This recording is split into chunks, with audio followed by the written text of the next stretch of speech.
চারটি কাজ করলে হজ না করেও হজের ফজিলত আপনি পেয়ে যাবেন। সম্মানিত হাজিরিন, আমাদেরকে জানতে হবে আজকে আমাদের টাকা নাই, সম্পদ নাই, এই জন্য আমরা অনেকে আফসোস করি।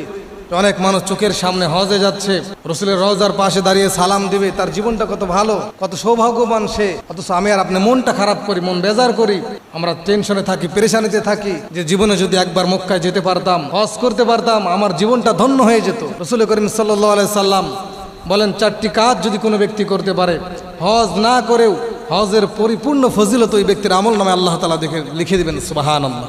এক নম্বরে আপনি যে কাজটি করবেন, মনে মনে নিয়ত করবেন। এক নম্বরে আপনি নিয়ত করবেন যে আল্লাহ তাআলা আমাকে এখন সম্পদ দেয়নি, যদি আমার জীবনে কখন আল্লাহ তাআলা আমাকে সম্পদ দেন, যেই দিন আমি সম্পদের মালিক হব, হজ করার মতো সামর্থ্যবান আমি যেদিন হয়ে যাব, ওই দিন আমি হজ করব। এই নিয়ত যদি আপনার ভিতরে থাকে, আর যদি আপনি পরিপূর্ণভাবে নিয়তটা করতে পারেন, যদি আপনি কখনো হজ নাও করতে পারেন, আপনার এই খালেস ইখলাসের সাথে নিয়ত থাকার কারণে আল্লাহ রাব্বুল আলামিন আপনাকে পরিপূর্ণ হজের সওয়াব আল্লাহ তাআলা দান করবেন। দুই নম্বরে যে কাজটি করবেন, রাসূল করিম সাল্লাল্লাহু আলাইহি সাল্লাম বলেন, আমার উম্মত যদি ফজরের নামাজ আদায় করার পরে, ফজরের নামাজ জামাতে পড়ার পরে, কিছুক্ষণ অপেক্ষা করার পরে, ইশরাকের নামাজ পড়ার পরে মসজিদ থেকে বের হয়ে যায়, আল্লাহ রসুল বলেন আমার ওই উম্মতের আমল নামায় আল্লাহ তাআলা একটি হজ এবং উমরার সওয়াব দান করবে। সুবহানাল্লাহ।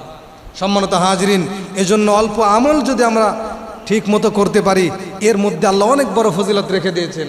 অথচ আজকে আমরা সব কিছু জানার পরেও, এত বড় ফজিলত শোনার পরেও আমরা কিন্তু নামাজ শেষ করেই মসজিদ থেকে দ্রুত বের হয়ে যাই। এজন্য আপনি যে কাজটি করবেন, ফজরের নামাজ আদায় করে দ্বিতীয় নম্বরে আপনি ইশরাকের নামাজ পড়ে মসজিদ থেকে যদি বের হতে পারেন, আল্লাহ রাব্বুল আলামিন আপনাকে হজ না করেও হজের পরিপূর্ণ ফজিলত আল্লাহ আপনার আমল নামায় দান করবে। সুবহানাল্লাহ।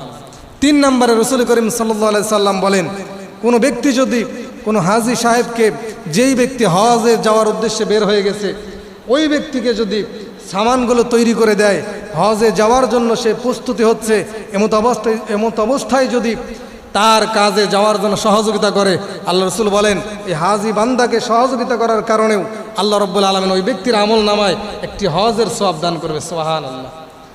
চার নম্বরে যে কাজটি করবেন, রাসূল করিম সাল্লাল্লাহু আলাইহি সাল্লাম বলেন, কোনো ব্যক্তি যদি নিজের বাসা থেকে, ঘর থেকে এই নিয়তে বের হয় যে আল্লাহ এই সময় হাজারো মানুষ তোমার কাবা জিয়ারত করতেছে, হাজারো মানুষ খানায় কাবা জিয়ারত করতেছে, তাওয়াফ করতেছে, এই অবস্থায় আমার টাকা পয়সা নাই, আমি যেতে পারি নাই, আমি এখন মসজিদ থেকে বাসা থেকে বের হলাম, মসজিদে যাব, নামাজের উদ্দেশ্যে বের হলেন।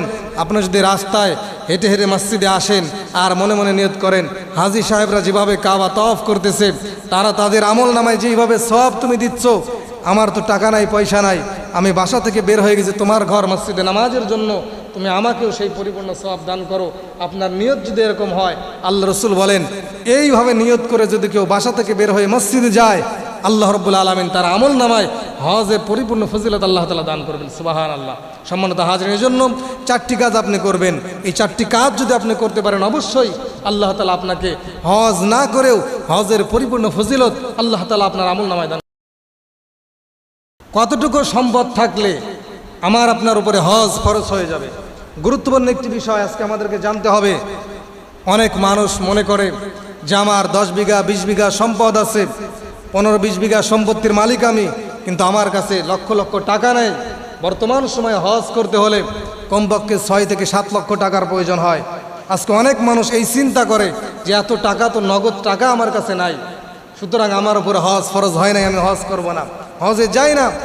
রাসূল করিম সাল্লাল্লাহু আলাইহি সাল্লাম বলেন, হজ ফরজ হওয়ার জন্য শর্ত হলো, কোনো ব্যক্তির যদি এতটুকু পরিমাণ সম্পদ থাকে, যেই সম্পদ হজে সময় কাটানো 40 থেকে 45 দিন সে হজে থাকবে, হজের যাতায়াত খরচ তার কাছে হবে, ওখানে থাকার খরচটা হবে, এবং সে হজে যাওয়ার পরে তার পরিবারে কোনো অভাব অনটন দেখা দিবে না, সব কিছু মেনটেন করে, সব কিছু কমপ্লিট করে যদি এই পরিমাণ অতিরিক্ত সম্পদ থাকে, যেই পরিমাণ সম্পদ সে ব্যয় করলে পরিবারে কোনো ক্ষতিগ্রস্ত হবে না, অভাবের মধ্যে পড়বে না, না খেয়ে থাকতে হবে না, হজ থেকে আসার পরে অসহায় হবে না, এই পরিমাণ সম্পদ যদি অতিরিক্ত থাকে, এতটুকু সম্পদ থাকলেও আপনাকে হজ করতে হবে।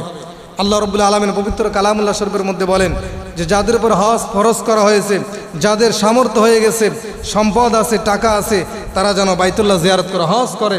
রাসূল করিম সাল্লাল্লাহু আলাইহি সাল্লাম বলেন, মান আরাদাল হজ্জা ফালিওয়াজ্জিল, যে ব্যক্তি হজ করার ইরাদা করবে সে যেন একটু তাড়াতাড়ি করে, কেননা হয়তো এখন আপনার সম্পদ আছে, এমন সময় আপনার জীবনে আসতে পারে আপনার সম্পদ ফুরিয়ে যাবে, শেষ হয়ে যাবে, আপনি তখন ইচ্ছা করলেও যেতে পারবেন না। এই জন্য যখন আল্লাহ তাআলা আপনাকে অসাদ দিয়েছেন, সামর্থ্যবান করেছেন, আপনি তখনই হজ করুন। এজন্য যে গুরুত্বপূর্ণ একটি বিষয় আমাদের সকলকে মনে রাখতে হবে যে এই পরিমাণ সম্পদ থাকলে আপনার উপরে হজ ফরজ। যেই পরিমাণ সম্পদ হজে যাওয়ার জন্য প্রয়োজন হয় ওই পরিমাণ সম্পদ যদি আমি ব্যয় করি, আমার পরিবার 40 দিন 45 দিন ক্ষতিগ্রস্তর মধ্যে পড়বে না, না খেয়ে থাকবে না, আমি অভাবের মধ্যে পড়ব না।